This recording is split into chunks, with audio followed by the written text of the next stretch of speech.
In this day and age, everything is virtual. We buy food and groceries on our smartphones, we have meetings on our laptops, and we talk to our friends and families through our webcams.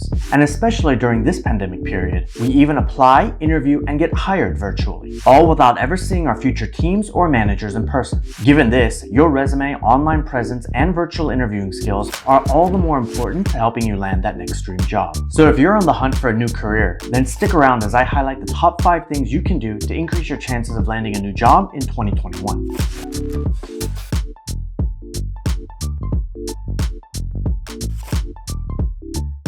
Welcome back to Daniel's Brew. Let's dive right into it with our first tip on the list, enhancing your resume. On average, there are over 250 applications for every single corporate job posting. And of those, usually 4 to 6 get the opportunity to interview, and eventually 1 gets hired. And according to this Ladders.com case study, the typical recruiter often spends no more than 7.4 seconds reviewing a resume. That's less time than it takes to tie one shoe.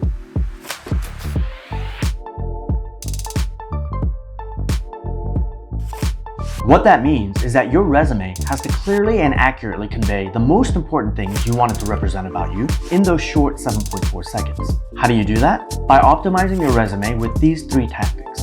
First, make sure you have a section near the top of your resume that outlines exactly who you are and what you're experienced in, so that the recruiter gets a quick initial overview of what you bring to the table. I like to have my title, key skills or disciplines, and functional experience written right at the top before I go into my work experience section. Next, when it comes to the work history section, as a rule of thumb, I always make the first line an overview of my work responsibilities, but every other bullet after that is a list of quantified accomplishments that I've had within the role. Now, it's important to be explicit here and clearly quantify the end results of your accomplishments with measurable figures and stats to make sure that you convey the direct impacts of your actions. For instance, take this bland example statement on this resume. And here's a better way to rewrite that same bullet. Even as a hiring manager, when I've hired people in the past, too many times have I seen these types of generic summaries of job responsibilities or unmeasurable claims or results that have made me wonder what the candidate's direct contribution was to that particular role or project. But every once in a while, I'd get a well-written resume that showcased some hard facts and figures telling me exactly what their impact value was to their role. And these were the ones that I was most likely to want to interview. The next thing you'll want to ensure is that your resume is keyword optimized to your applying position. Given that a recruiter only spends 7.4 seconds reviewing most resumes, within those 7 seconds, you need to display the most relevance and correlation to the open position as possible, thereby signaling to the recruiter that your resume is worth either a second look or a more detailed reading. In order to do that, you'll want to make sure that you identify the key words or phrases that are important within this prospective job posting and ensure that they're consistently reflected in your relevant work history and skills summary. You can often see important subjects and concepts repeated multiple times within a job description. Those are the ones that you'll want to identify and align to. Just make sure when you apply this step that you're not keyword stuffing, which basically means that you want to make sure that the use of those keywords are fitting and in context with your narrative, as opposed to just forcefully including them as many times as possible, particularly in places where it doesn't quite make sense. According to the 2020 JobVite Recruiter Nation survey, 72% of recruiters use or plan to use LinkedIn within their recruiting process, which means almost 3 out of every 4 recruiters will take a look at your LinkedIn profile. This means that in addition to the 7-second review of your resume, your LinkedIn profile is another quick opportunity to convince the recruiter that your background is right to move on to the next step. First, make sure you achieve all-star status in your profile strength meter. The LinkedIn Profile Strength Meter is LinkedIn's barometer for how complete and robust your profile is. The more complete it is, the more professional and attractive it looks to recruiters. In fact, LinkedIn states that users with complete profiles are 40 times more likely to receive opportunities through LinkedIn. To achieve this status on your LinkedIn profile, you generally have to complete these 7 steps. Number 1, have a profile photo. 2, fill out your industry and location sections. 3, have your summary section populated. 4, complete your education history. 5, fill out at least 3 past positions, including your current position. 6, fill in at least 5 skills in the skills section. And lastly, have at least 50 connections. It also helps to write out any awards or accolades that you might have received, as well as collecting recommendations from your coworkers or past managers. Now that your LinkedIn profile is complete, the next thing that can greatly increase your job searching prospects is to network.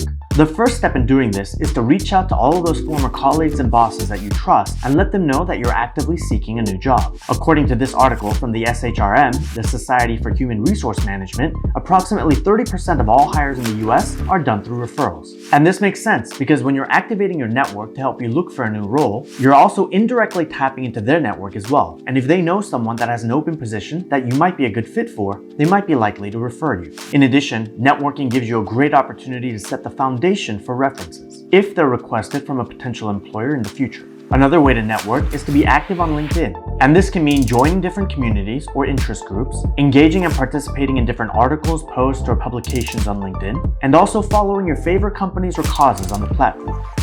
Now, those first 3 tips were intended to help you get your foot in the door to help secure your entry into the interview step, but these next 2 are designed to enhance your performance throughout the interview loops to give you a better chance of landing that final spot within the selection process. The first of these is to up your virtual interview game. As I mentioned earlier on, given the times that we're in, applying, interviewing, and getting hired virtually is becoming more and more the norm. In fact, if we go back to the 2020 JobVite Recruiter Nation survey, it was recorded that half of the surveyed recruiters conduct 50% or more of their interviews via video now. And 40% of recruiters believe that virtual interviews will be the default moving forward. What that means is nowadays, where in your home you have your video interviews, as well as how you sound and many other audio-video aspects of this process are becoming more and more important. To this point, a little while back, I published a video on the top 6 video interview tips in 2020.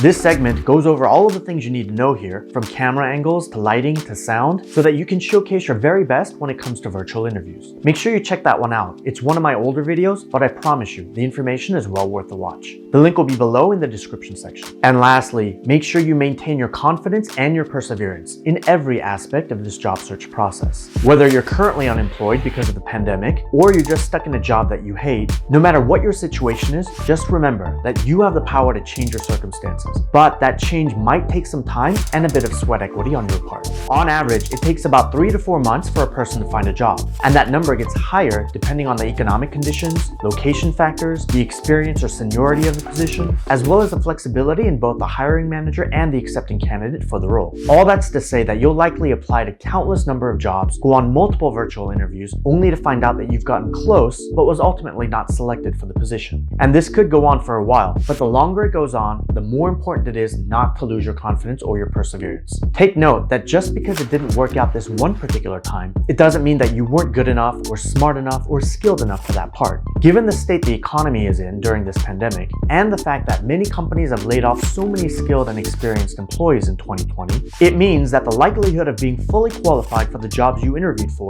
and still not being chosen for the part is fairly high. But it's critical not to lose heart or grit as you go through this process, because that could show through in your future interviews if you're not careful. Remember, it only has to happen once, and it will, if you keep your head up and you stick with it.